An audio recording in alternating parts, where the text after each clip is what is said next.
breathe in, it's okay. What Norms taught me was that bald was not good. Breathe Okay. out, I'm okay. I believe that we are part of this oneness. I don't believe we're ever really separate from the lake. Yes, the vessel is different, but the Wow. spirit, it's one and the same. Bald is beautiful. Hair loss is a spiritual experience. I trust what has led us here. I like to be an open book, and so we'll see what pages we read out loud.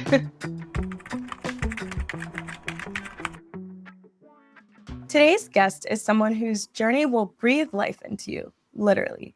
Heather Wesley is a spiritual life coach, a retreat guide, and a proud voice for alopecia. She spent years chasing regrowth, hiding, and hurting until she shaved her head and chose acceptance over resistance. Now she's showing up fully bald, fully visible, and teaching others to breathe through pain and turn it into confidence. Heather, welcome to the Baldie Diaries. Thank you. Thank you so much for being here. And so I want to start with today and this moment. You talked about meditation. Can you tell me about your morning routine? What is that like? Absolutely. One thing actually, I think about my morning routine that has been consistent. Sometimes in the morning, I might have an hour, I might even have 2 hours to go really deep into my own personal practices. Sometimes I have 5 minutes. It's like getting up from the alarm and it's time to shower and get ready. And Mm. so, one thing I love to start my day though is the alarm goes off and I take a moment just to be thankful and I smile and I tell myself, hey, it's another day, another miracle. And what does that do for you? Gratitude, yeah, gratitude is a huge practice. I think gratitude is almost my default setting. At least I've tried to train myself to have that default setting. Mhm. And then I think that's where that affirmation, another day, another miracle, comes in because it's connecting me to the mysteries of life and the miracles of life right away. The Yeah. simple fact that I woke up and I'm breathing and my heart is pumping and I get to experience the day, I personally see the miracle in that. And so Mhm. it's being connected to the miracle and thankful for the miracles of life. Wow. Amazing. I think being connected to the miracle of life, just saying, like, I'm so happy that I woke up this morning and again, having that gratitude, it does change your day. So I thank you for being here this early in the morning. I know people can't see, but it's 9 o'clock in the morning, so I appreciate that. And it's 8 o'clock my Oh, time. it's 8 So o'clock. Yep, yep. Even better. I appreciate you being here. So I want to talk about your journey. Can you tell me, I mean, from the beginning, losing your hair, what was that like for you? absolutely, and I love this because as I share right now today that my affirmation, that mantra when I wake up, another day, another miracle, that was just birthed this year. So Wow. when I think about 11 years ago when I first started my alopecia journey, I would wake up and I would say, "Oh, another day." I really was in this place of anxiety, depression. When I first was diagnosed with alopecia, I actually went to the dermatologist by myself because at the age of 22, I was diagnosed with ankylosing spondylitis, which is another autoimmune disease. When I was 27, and I went to the dermatologist because I found this small patch on my head, and I had faith and trust that I would find solutions and answers at the Mhm. dermatologist. And what I was not expecting is at that dermatologist appointment, I was diagnosed with two more autoimmune diseases. So Oh. alopecia and psoriasis. And Mm. so, and at the time, actually, I was months away from my wedding day as well. So it was like Oh. this. Yes, there was this time where I had so much focus on my appearance, on being that beautiful bride, right? I had these aspirations, these dreams, and dare I say, societal pressures to look a Mm. certain way. And like to be challenged with that, I felt very much alone as well. I didn't seek community. I had my family, of course, and friends were Yeah. supportive, but I didn't know anyone else experiencing alopecia closely. In my Mhm. lifetime, I became aware of one other person, which was my aunt's friend, but she didn't Mhm. talk about it. She hid it away. Mm. Yeah. And Mhm. so thank you so much for sharing that. And I don't know if you remember, but in the hallway, we were talking about how usually people with another autoimmune disease are more susceptible to other autoimmune diseases. And can you tell me a little bit about what that is and how that affects you? I was in intense pain and it became chronic, so I Mm, sought medical help. And what ankylosing spondylitis does is your immune system is attacking your joints and it's creating like calcification of your joints and mm, has the potential to fuse bones together and joints together. How I thought about it, it's like I felt like I was being almost like tombed within my body because yeah. our joints allows us to move, right? And so if my joints, like for example, when we talk about breath work, when we take a deep breath in, our lungs expand our rib cage. And someone who has ankylosing spondylitis and they have the potential to have their rib cage start to fuse together. And so they don't have the room or the capacity to take Mm, deep, full breaths because their structure doesn't have that flexibility. yeah. And so I personally, though, although I did and I still have that diagnosis, I believe I'm a success story because I was able to put those autoimmune responses into remission through, at that time, it was primarily through working with my physical body, changing my diet and nutrition. I don't even know what to say. Like, I'm kind of at a loss for words because then you go to the doctor and you are diagnosed with not only alopecia, but So, Mhm. psoriasis is another autoimmune disease that your skin cells actually reproduce at quicker speeds. So, it's like we Wow. have that natural like exfoliation because our Mhm. skin is always reproducing and coming Yep. up with new layers. But Yes. this, Yeah. it's like all the layers just continue to go on top, which causes this like Mm. callus Mhm. kind of look. Wonder. Wow. Okay. So jumping back in, we are at the doctor's, and you're getting married in a few months. And what was it? I would say like 2014 that all of this happened. What is going through your mind? How are you processing this? So, yes, you're right on with the year. It was 2014. I got married in February 2015. And for me, it was, you know, it I have a story that's popping in. And Mhm. Yeah. is it okay if I share it? Yes, please, Okay. please. So I at the time I was working with corporate America, so and I had this cube right by the bathroom and the kitchen. And so I was always seeing a lot of people. I loved it because I was able to be social and make connections there. Mhm. Well, at the time and now at this point, my eyebrows are completely gone and I'm working through patches. I did the steroid injections and I was working with topical creams. Mhm. And so it was at the end of the day, and I went to the bathroom and I go to wash my hands and I look up and I see that I'm completely missing one eyebrow. Like Wow. I used to draw them in and I just started laughing because I just found it so funny that no one told me and how would they tell me like, "Hey, you're missing Right. one eyebrow?" Yeah. And so it's fun that that story is coming in because at that time, I didn't find a lot of humor in the experience of alopecia. I was really struggling with it, and to be honest, I didn't really talk about it. I put on a strong face. It was just something happening, and as long as I was responding to treatment, I felt like I was okay. Yeah. Mm. And then, like, I would say after 4 years of treatment, I stopped responding to treatment. The Mm. injections, they said they couldn't cover the whole bald spot. The dermatologist, that is, said, I have to stop here. We've hit a maximum of Yeah. what we can give you. And at that appointment, that's when I realized, I'm like, what do you mean I hit a maximum? And they said, well, there's a danger threshold. If we give you more, it can not be good for Yeah. you. And Right. that's when I realized I asked myself, what am I actually doing here? Mm. And at that dermatologist appointment, I just stopped working with treatments and I just thought, let me play around and be curious and see what happens. I was in Wow. full denial. I did not think I would be a bald woman today. Yep, you and me both.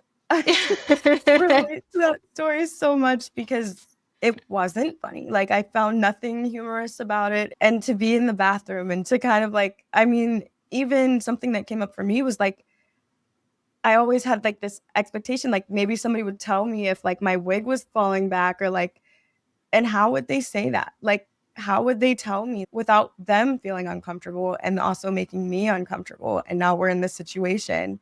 And so, like, the best way to go about it was maybe for you to go in the bathroom and see and go through that, right? And to kind of now be in this space that you are a bald woman. We're both bald, but also didn't necessarily expect it.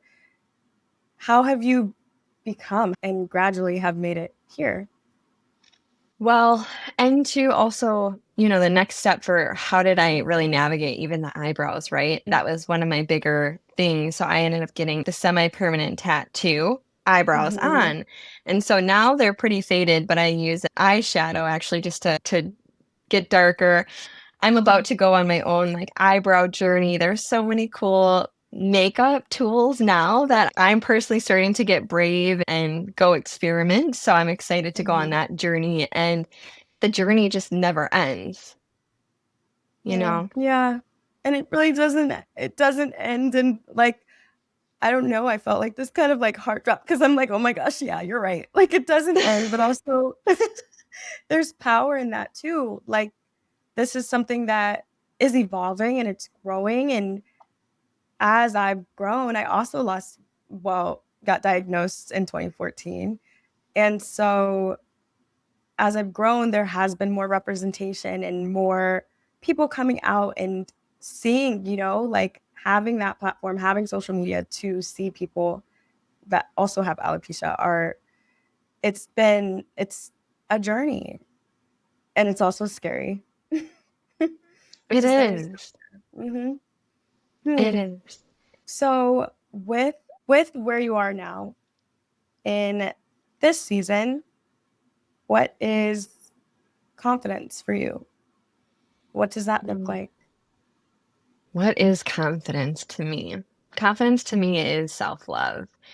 I think Mm, alopecia really has allowed me to love myself through it. Even when I think back when I had the long brown hair, people would tell me I'm beautiful and I would tell myself I'm beautiful, but it was always surface level for me. Like I mhm, had this resistance with taking that into my heart. And through this 11-year journey with alopecia really asked me to stop diminishing myself and stop devaluing myself. It asked me to stop fitting in, to be boldly myself. And the beautiful thing is, what I'm learning through this evolution is that I have permission to change as well. So let's experiment, let's have fun, let's wear the big earrings. I in the beginning of my journey with alopecia, after I shaved my head, I refused to wear larger earrings because I thought it would make me stand out. And even for myself, I have a tattoo on the back of my head because that was a camouflage way. I had my hair on top and then I was just losing it underneath. So when I put my hair up and I had the tattoo, it looked badass. Like it just looked mhm, like I yeah. shaved it in. Mhm, So when I decided to shave my head, I realized, okay, I have this head tattoo now. I just felt like I stood out. And to stand mm, out, for me, I used to have a narrative to stand out means it's not safe. yeah. And Mhm, so to go back to your confidence, it's like the confidence question is confidence means to love myself and to feel safe within myself with full wow. permission to change. This break is just waiting for a mission driven brand that understands what the Baldie Diaries is doing here. Now, let's get back to the episode. What have societal norms taught you about embracing this confidence, and how have you changed that? I'm sorry, can you repeat the question? Because when you Yeah. started with the tattoo, something came in and Wait, now I want to know. I'm like, what? What is um, it? So my brain, right? Like, and this is the thing too, like so spiritual life coach, how did I get here even too? I have a degree in social work. I studied psychology, sociology is my jam. And so Mhm, even now still, because I want to understand myself, I still study like, well, what happens in the brain? mhm, So I just see like my reticular activating system, my RAS pop up and trying to make meaning to your question. And so mhm, when you said the tattoo, the story of how it came in the representation of the tattoo, that came mhm, in as you were asking mhm, your other question. I worked with a tattoo artist and he was incredible. He really helped me and it was a collaboration for this mhm. design, but I picked the center point. And the center point is a lotus flower. That's The lotus beautiful. flower, it starts at the bottom of a lake or a water source, right? And if you think about the bottom of the lake, it's murky, it's dark, like you're in the mud. Yeah. And this seed and plant starts to grow up through the water. It doesn't know what's going to happen, but I see it as just trust and faith. And so this plant continues to grow through the dark depths into the medium level of the lake, into the light. And all of a sudden, one day, this plant burst through the water level, the surface Mhm. level, because it's always been growing towards the light, towards the sun. Mm, And so eventually, then it blooms. So it's just my reminder mm. that sometimes you have to be in the darkness. Sometimes you have to grow in the mud and just focus on the light. And eventually you're going to break through and bloom. You have this tattoo, right? And it was in a way to kind of going back to societal norms, it wasn't a way to kind of fit in, but like even the representation of the flower is against everything. Like the odds are against this flower. It's soaked in water. It has to go through the mud and it reaches the what surface level of the water and it blooms anyway. Yeah. It's just so amazing and so powerful and inspirational. And you walk with that, right? Like that's on your head for life, pretty much. Yeah. Did societal norms teach you, and how did you rewrite that narrative? Mm. Whew. Okay. So this is a big question. Mm-hmm. It is a big question. And I feel I will be vulnerable and share that I do feel vulnerable in sharing this. And I feel a little like, ooh, my palms are starting to sweat because I know my soul is asking me to be honest. Mm-hmm. Take your And time. what societal norms taught me was that bald was not good. It was something to avoid. It was non attractive. Um, it was even like with my tattoo, right? I had unconscious biases about people that had even face tattoos or head tattoos, and then here I am, a person now not only bald, but to also have a head tattoo. It made me feel like what I heard was that they were less than, that they were less valued. Wow. Yeah. And so it was honestly, how I broke through is I started being connected more to the Black community, and I started recognizing that the Black community and in Black culture, they have been working through like hair discrimination for generations. Yeah. And it was in the Black community that I saw myself because within like the white community, it didn't like I didn't see any representation of a bald woman. Yeah. It was in the African cultures too, and so it was just when I started looking at, again, how other people lived and looking at their strengths and their resiliency and Mhm. recognizing people have been going through this and experiencing discrimination for generations, and their spirit is so fierce and they're able to have joy and connection. I started studying and just asking questions like, how do you do it? Wow. Did you get an answer? How did they do it? It's the spirit. It's the spirit. It's like, what choice do you have? Like, like, don't let the outside harden you. Like, you know who you are. And so, and it was just, I learned from others so much and just observing them like I mentioned, sociology, right? Mhm. Psychology, just Yes. observing people living life. And I thought, you know what? Because their truth wasn't also my truth. So that was also a something that I navigated and I'm still navigating today. Yeah. That yes, there's representation there, but I have also noticed myself like trying to fit the mold of representation Yeah. there. So it's like, how can I still just be Heather? And what does And that mean to be Heather? yeah. And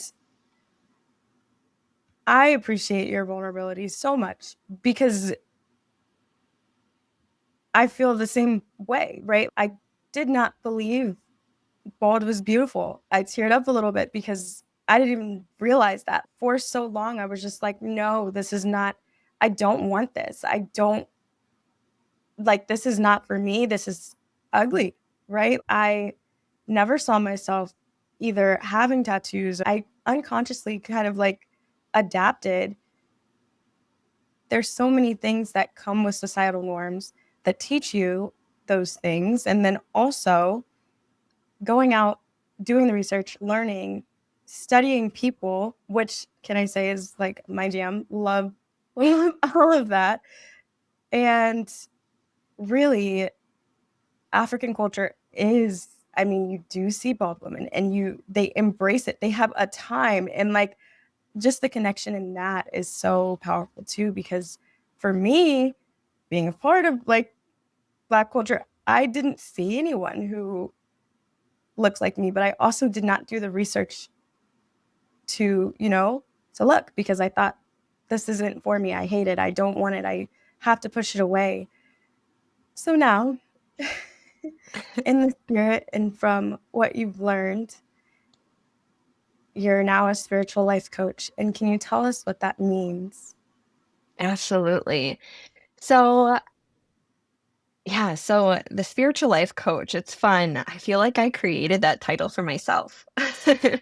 Um, I started, just holding space. And when I say holding space, it really is just coming into, just like we're holding time to have a conversation, right? And Yeah. there, with that spiritual life coach and life coaching in general, and as a therapist, like people come in, they're like, hey, I have this stuff going on. I have these emotions. I have this trauma.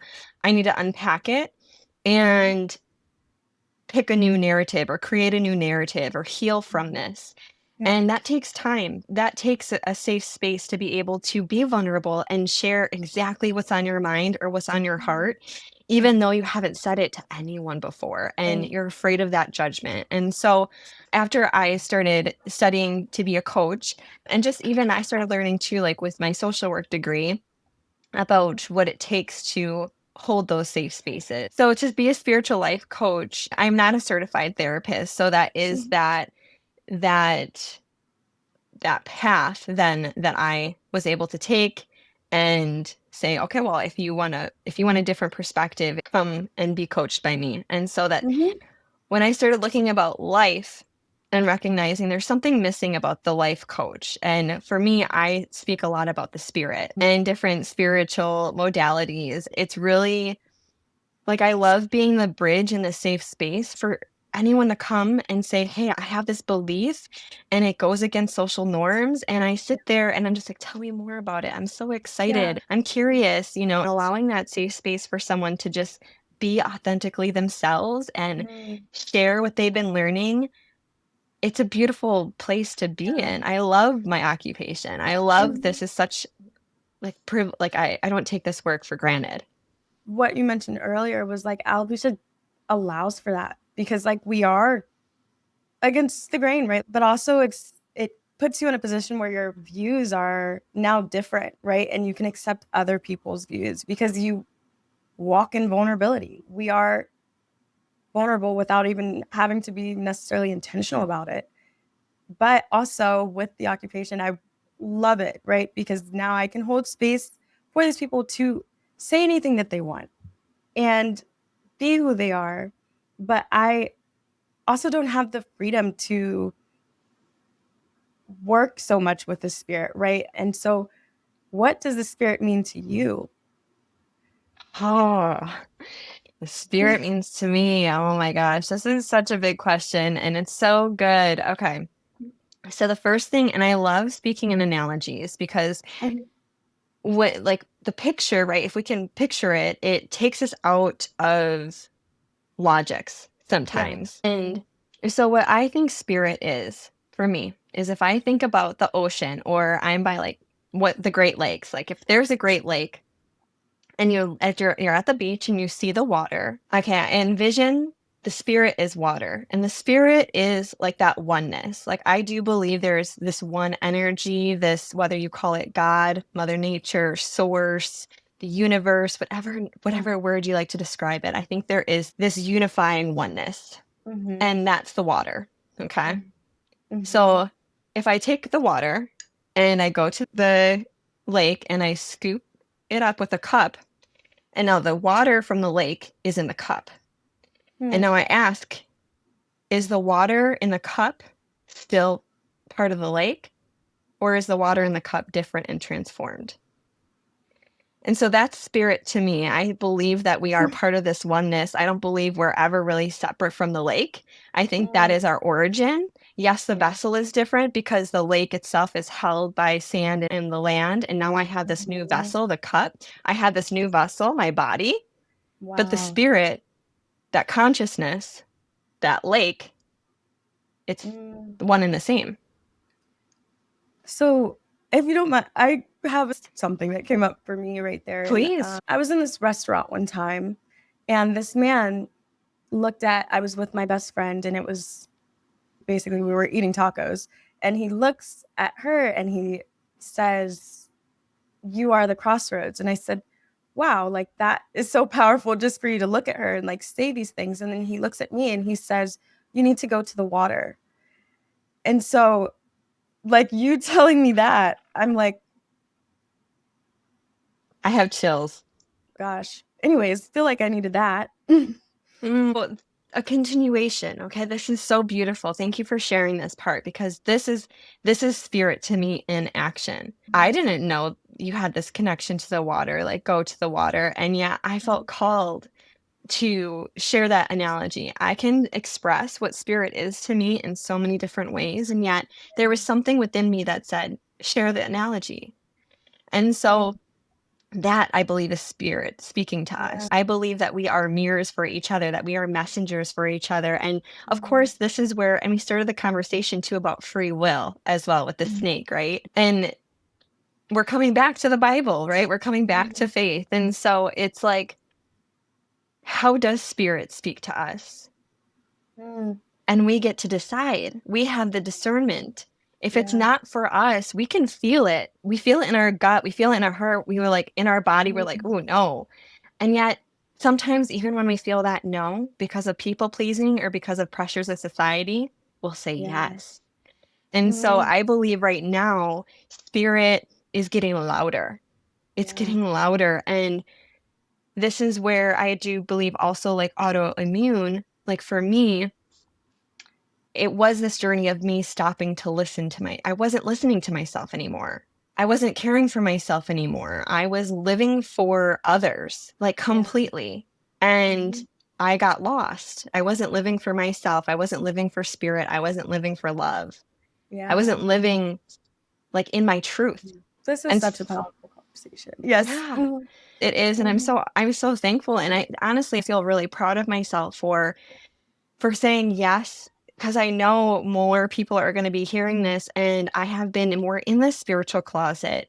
And I've been feeling this call to be seen more, to be heard more, to share what I have experienced and I've learned in the woods. Because I do live in the woods. Like there are days that I don't see anyone. It's just me, my husband, the cat, the dog, and the chickens. That's why I love social media and podcasts because it allows me to connect with people anywhere.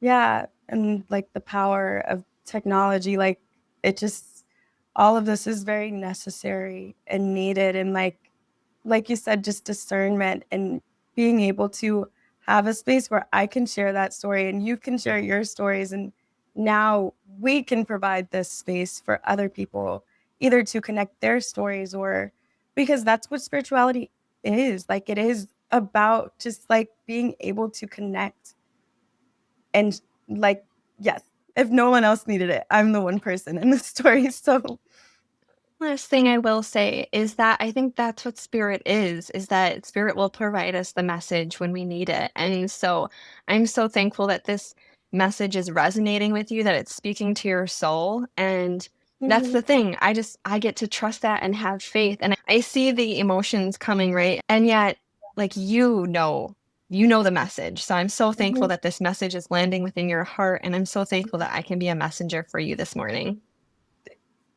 Thank you. This break is just waiting for a mission driven brand that understands what the Baldie Diaries is doing here. Now, let's get back to the episode. So, we kind of spoke about it a little bit earlier, just navigating your new reality. And you got married. Now it's been like what? It's also been 11 years. It And has been. I'm jumping from breathwork and going straight to acceptance because a hard part for me was feeling accepted not only of myself but from my family, from my friends, and now you have your husband, right? And so what was that like? Like, did you feel that you would not be accepted? Was there any question? Were you worried about it? Yes, I was super worried about it. Actually, I think one of the reasons why I diminished the pain that I was in and I suffered in silence so much is because I was terrified that alopecia was going to impact my relationships and that Mm, somehow my husband would find me unattractive and mm, unlovable. And I felt this especially as we got engaged. We had a quick engagement. It was a 7-month engagement, and all of a sudden I mm, had these patches and, he did know that I had health stuff happening, and that was part of our conversation before we got married. I felt like I was baggage. I just didn't I felt like, "Are you sure you wanna marry me? Like, I have health stuff going on. I have depression, like, I have anxiety. Like, are you sure?" And he's yeah, like, yeah. "Yes, I love you. Mm, Yes." And because we've been together for 17 years now. wow. So when I was really at this time then before I shaved my head, actually it was a conversation because it was just my hair was thinning so much, Yeah. and I just didn't want to wait anymore for my body just to take all my hair. It was after a conversation, I just felt this calling in my heart of like, maybe you just shave your head, So I actually kind of asked permission from my husband. And we were sitting Mm, outside on the patio, and I asked him, I said, "What would you think if I shaved my head? What would that be like?" right. Mhm. And Yeah. he said, "That'd be fine." Like he was so nonchalant and just, "Yeah, Mhm. no problem. If that's what you want to do, I Yeah. support you." Mhm. And that next day, I ended up going to my parents' house and I saw my sister. I spoke with my mom and my sister and I brought them into my sister's room and I said, "I have to tell you something." And it was on the Mhm. drive there that I decided that is the day that I'm going to shave my head. I'm Oh, going to quote unquote take my power back because that's mm, what alopecia did. It just made me feel powerless. It made me yeah. feel like I didn't have choices. I didn't like that. Mhm. Didn't yeah, I understand that completely. No, It's yeah. And so I told my sister and my mom, and I said, "Hey, I'm gonna shave my head. I'm gonna tell you something, and I'm gonna be crying when I tell you this, but you please don't hug me." yeah. And I told them, and I said, "Well, I want to shave my head." And my sister's like, "Right now? Can we do it together?" And so she ended up being like, I think like an hour late for work, and my sister, mom, and I shaved my head. And so Wow. the reason why I share that, why I bring in my husband, yes, and my sister and my mom and my dad too, and I have a twin brother, and so my Mhm. whole family is because those relationships, I thought they I thought my appearance was gonna change their love for me Yeah. in multiple dimensions, right? So if someone's listening to this and whether they're not in a relationship, in a romantic relationship, or they're with family, or maybe they don't have any blood family, maybe they're more friendships, that Mhm. family. Yeah. Mhm. Alopecia doesn't have to impact those relationships like that. Like I Yeah. found, at least my truth is my people, they love me for me. And I also Right. had to let go of some people that just didn't get it and they weren't supporting me. Mm, yeah, that's a big lesson. I think I had to learn that people still loved me because it wasn't my hair that they loved about me. It was me and my personality and my being. For me, I thought if they find out I'm bald, they're going to be upset with me. Having in the support system, I kind of had a similar experience where I didn't really know I was going to shave my head that day, but I just did. And then it was just like, okay, now here we are. But it was like tears and so emotional. And like, I'm like, oh my gosh, what am I going to do? And then to just have the acceptance and hear about you having that acceptance, right? And like, I know I watched a few videos of your family and how supportive they are and how they have kind of been through all the tears with you and accepted you through all of this. And then also your husband being like, yes, like, what? No worries. Like, it's just like for you, it was such a huge thing, but for everyone else, it was just it was just okay. And I think that's because they were looking to me to lead myself.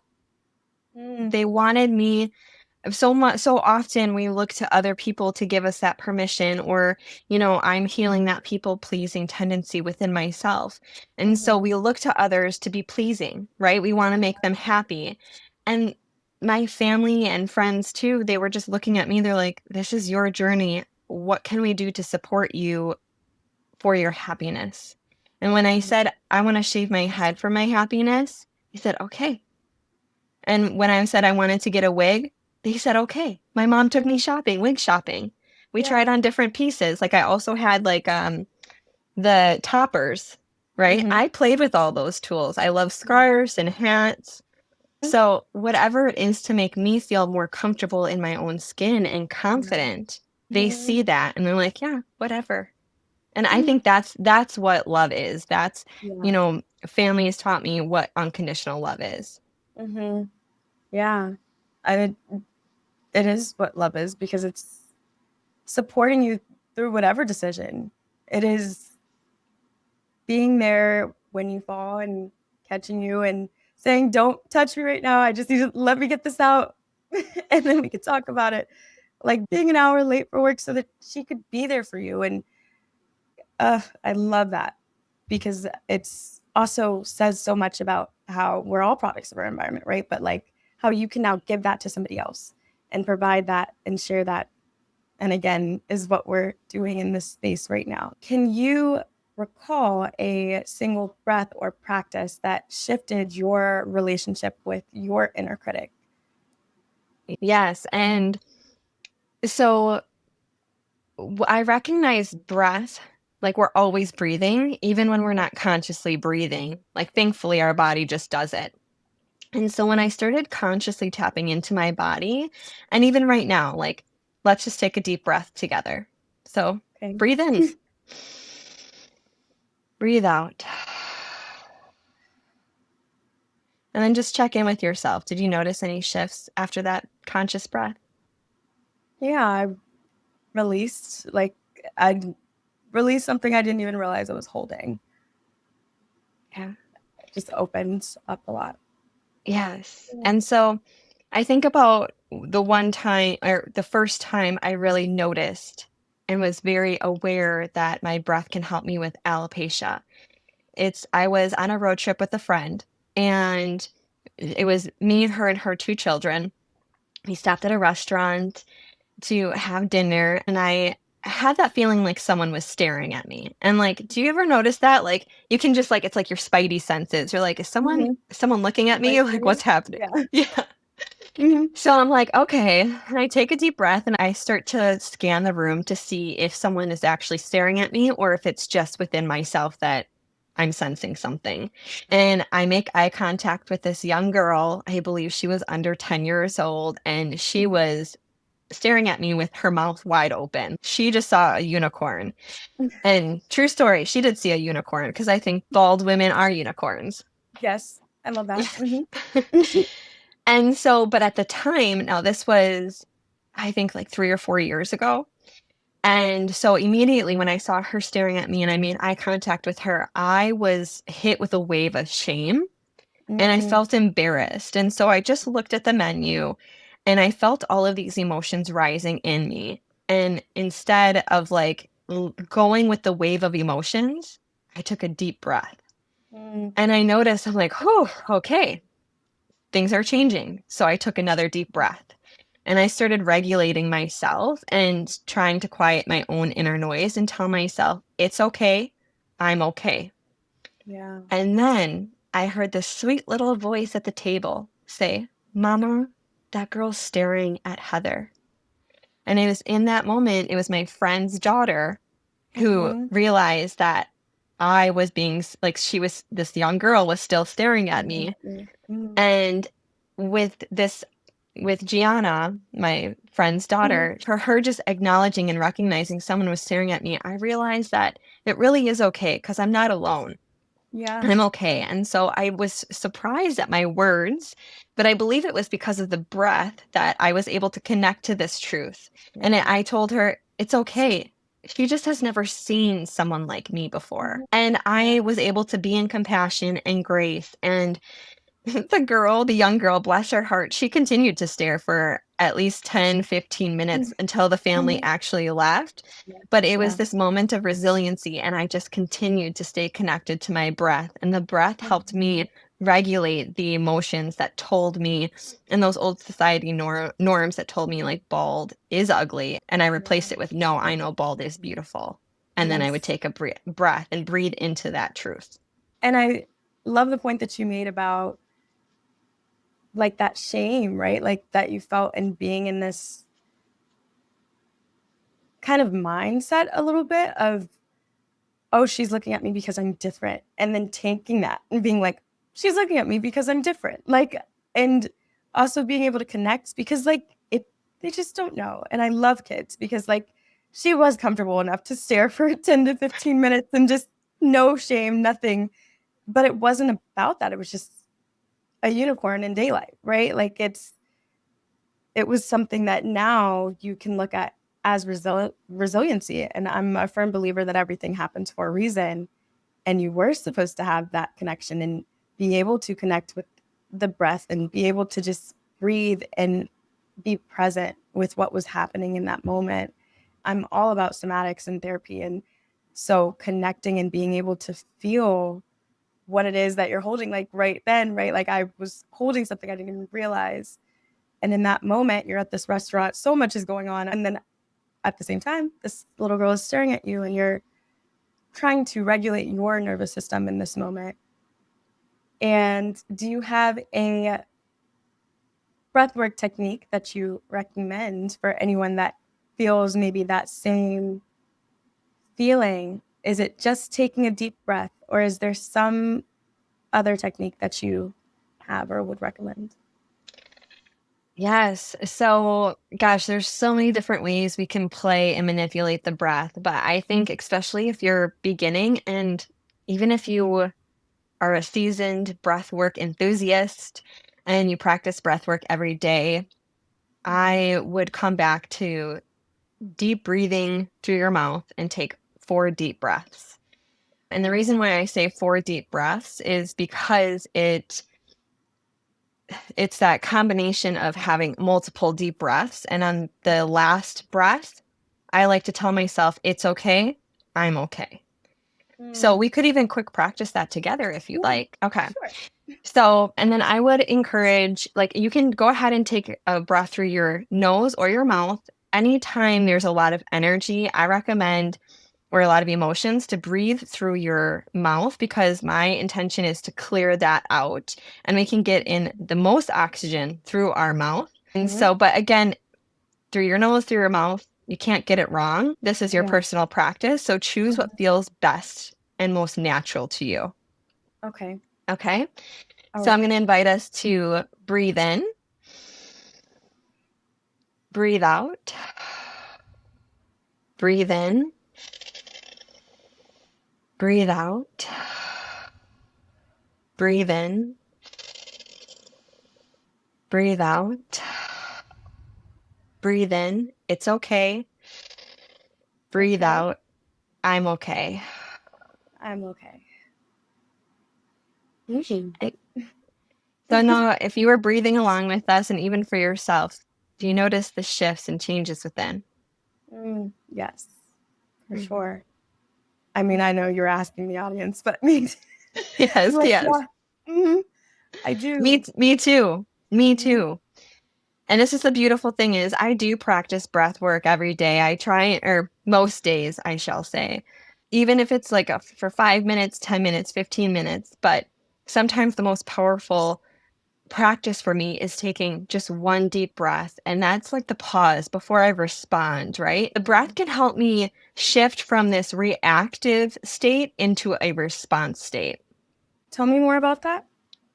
Yes. So, okay. So the initial state before I took breath, let's go back into the restaurant, right? My reaction state was fear and shame and emotions and anger. Quite frankly, I navigate anger just like most human beings do. Mhm. And so when I have those reactions come up, it's a trigger, right? Like something Right. happens and it's a trigger. Okay. So when I take a breath, it tells my body, my nervous system, it takes me out of that fight, flight, or fear response. Right. So Mhm. if we're back in the restaurant, I could have been like angry at this young girl Mhm. staring. I could have been in those emotions. I could have said something different to my friend's daughter, but instead I was able to respond with love and respond with my truth. So I wasn't in the triggered reaction. I was in my response mode. Yeah. Yes.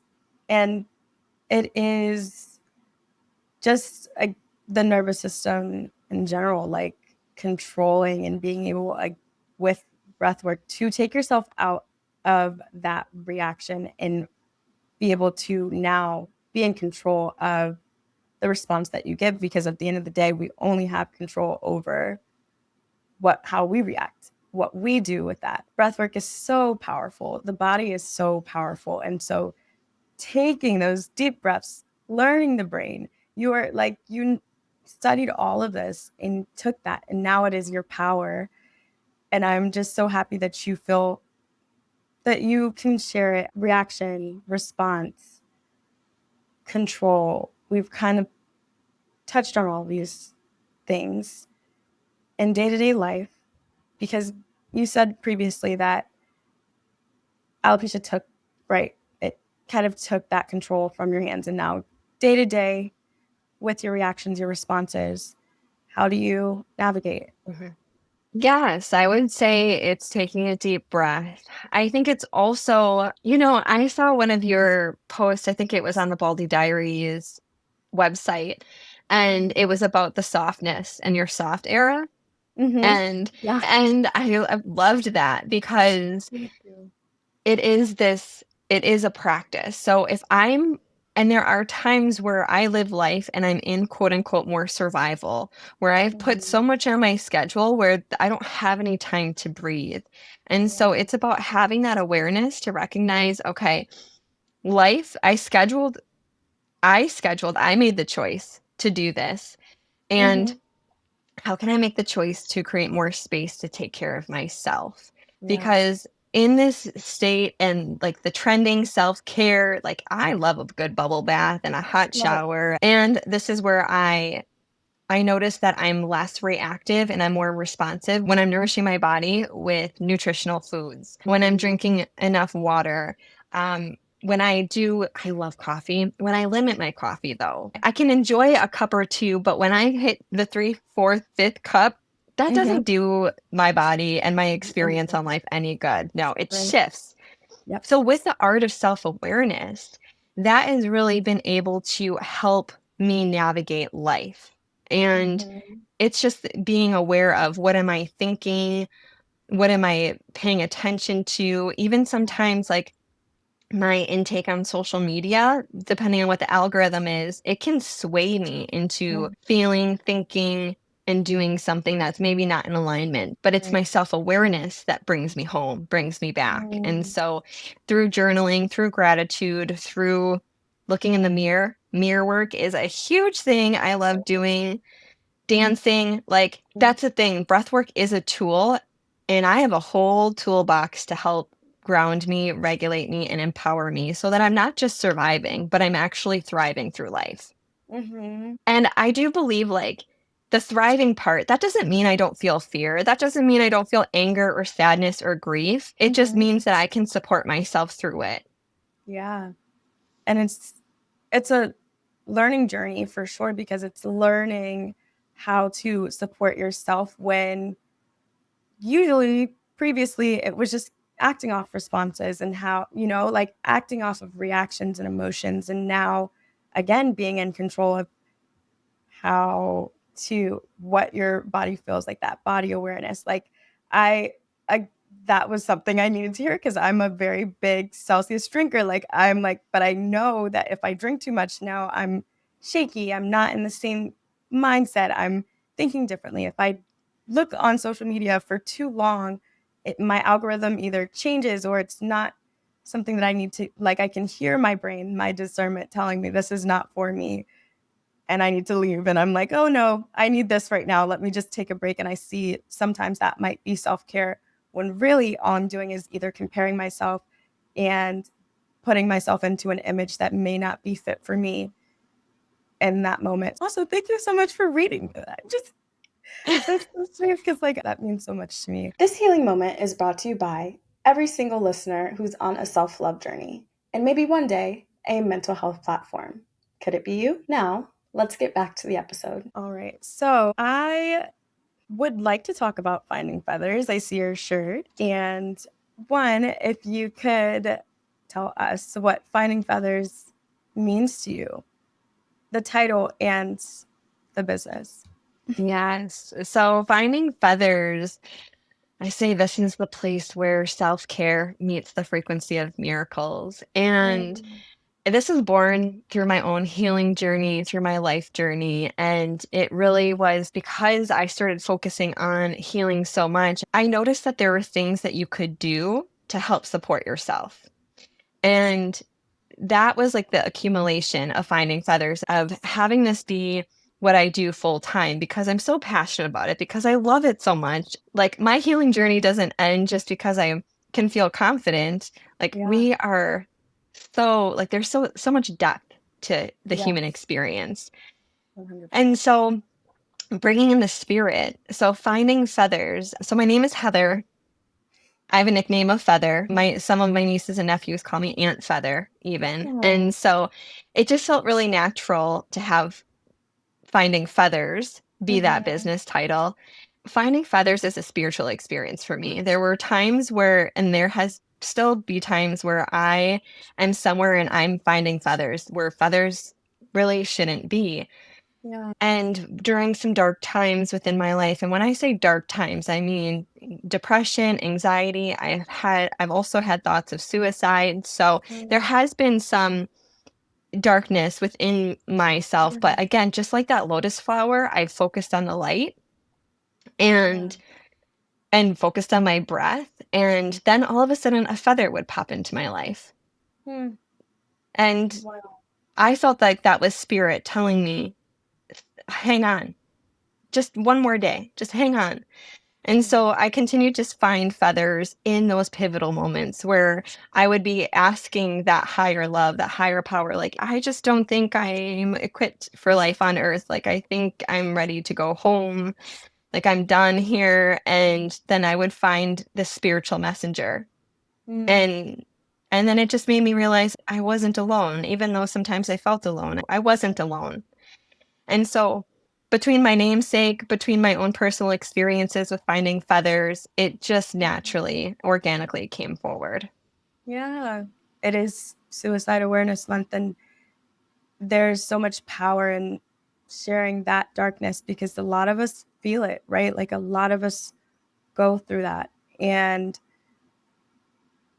processing all of those things and creating and again finding power within finding feathers. I think it's so intentional and shows really who you are and trying to guide others so that they can get through that same experience. So I just love that and wish you so much success with this business. It's truly amazing. And that's, you know what, it's funny, there's, and I also will say, like, I also have coaches, mentors, I have trusted circles of sisterhood, I have support. I am not Mhm. doing this alone. Right. But when you say there, I'm at a loss for words. I I work in energy a lot, in frequency, and so sometimes we don't have words to express, but we are meant to be felt. That's what I'm seeing from you. That's what I'm receiving from you is that you don't really have the words, but you're feeling this conversation and I feel Yeah. you. Yes, exactly. Sometimes there are no words that can even express the feeling that I have, and there's no name that is powerful enough to express how I'm feeling in this moment. And so that is exactly what I mean for just, yeah, just I'm like thinking about the episode and like how impactful it will be for others because it's just something that people need to hear. And so that's like the purpose, right? That's all I want. And so it just means so much to me. And I again continue to express gratitude because I, I have nothing else to really give right now in this moment to express it. So I yes, feel it and it's enough. thank you. Thank you so much. This episode is brought to you by Future Abundance because the right sponsor will feel aligned, authentic, and right on time. Let's get back to the episode, y'all. When people think of Heather Wesley, what do you hope they'll remember about the way you show up? I hope they felt love in my presence. And I hope they felt the safety to be themselves. And I hope that by me just being me, I give permission to be themselves. And yeah, I just keep coming back to love. And so I hope anyone that connects with me, I hope they also come back to their own love as well. Wow. Yeah. And that's a legacy to leave, right? To just know, to be known as love. And you really, your spirit just brings love. It brings peace. Like I can feel that, and you're in Wisconsin. Like it's powerful. Energy is so powerful, and I love that. Heather, what is your scalp confession? Hmm. So I love this segment so much, and I cannot wait for more confessions to come out. But I'm so excited. one confession I have is so there's so my cousin asked me to stand up in her wedding. And at the time, I still had and carried so much shame and stigma around being a bald woman. And that I actually created a story in my mind, in my head, that I couldn't be a bald bridesmaid, that somehow I would take away from the bride. Yeah. And I was only bald for 4 months at the time. So I decided to wear my wig for the wedding. And honestly, I was so uncomfortable, like more uncomfortable than ever. Mm-hmm. And and so I kept my wig on until, after dinner, dancing, like we were sick in the party of it all. Mm-hmm. And Yeah.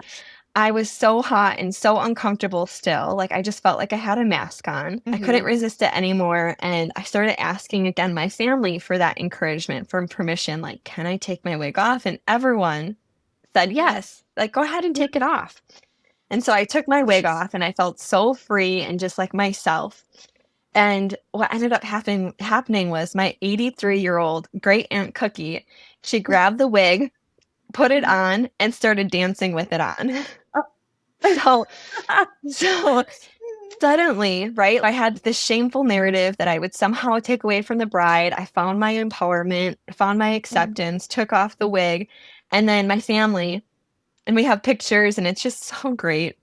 In that moment when I saw my great aunt Cookie dancing with my wig on, all the heaviness I felt turned into lightness. It turned into laughter. It turned into be like, it's okay. Like, it's all okay. And since then, I am proud to say that I have been a bald bridesmaid. It's been beautiful. I've Good. been able to Yes. experience it all. Mhm. Good. Yeah. And that's such a wonderful self-confession because it is like 4 months in, I would have had the same mindset. Maybe I should wear a wig and make everybody more comfortable, but it really is uncomfortable, especially, like, with the shaved head. It's uncomfortable, and it's just so hot, and it's a lot, and so being in that and then kind of asking for that validation and everyone, again, saying yes, having that support, like we were kinda saying earlier, and then you're in a place where you can take it off and somebody puts it on, right? And you had an even better time and now have those memories. Again, everything happens for a reason, so I absolutely love that. Yeah. It's And shout out to all the babes that rock wigs because that yes, is a commitment to your it is, style and like I am supporting you. and thank you for holding that space as well. What is your hot take for the Baldy culture, Baldy community? Well, my hot take, we've kind of talked about it a little bit, but my hot take is hair loss is a spiritual experience. Hair loss, it impacts the mind, the body, and the soul. And so that's really also when I started having these quantum leaps in my healing and Mhm. in my mindset is when I started looking not only at my body, but then looking at that soul within and looking at the mind. It's a full experience. Please Yeah. don't limit it to just being hair, okay? Yeah, no, and that's such a good point, and we did kinda talk about it earlier, but it is such a powerful spiritual moment and journey, and it continues, right? Like, it's still going.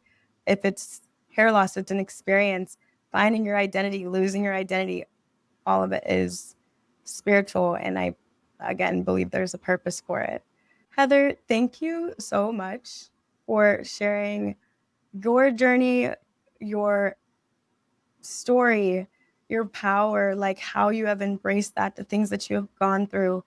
I can say for me, you are that one person that has provided that inspiration for me to not only keep going, but to find my spirit, right? To go look for the water, to embrace my vessel, to have that body awareness. And I hope that others take that same experience from this episode. If Heather's words moved you today, consider connecting. Finding Feathers is on Instagram. And would you like to share your Instagram page? Yes, come follow me. Let's connect on Instagram. It's feather_Wesley. And business wise, how do we connect as well? I have a link in my bio or my website is a Stan store. So it's stan.store/finding feathers. Perfect. And thank you so much. It just means so much to me to be in this experience, especially this early in the morning. It has made my day truly. And this is the Baldie Diaries. This is what it's all about. And so I just really appreciate your representation and how you are taking up space in the world. Signed, yours truly, Angelique. Heather, be brave, be you. Amazing.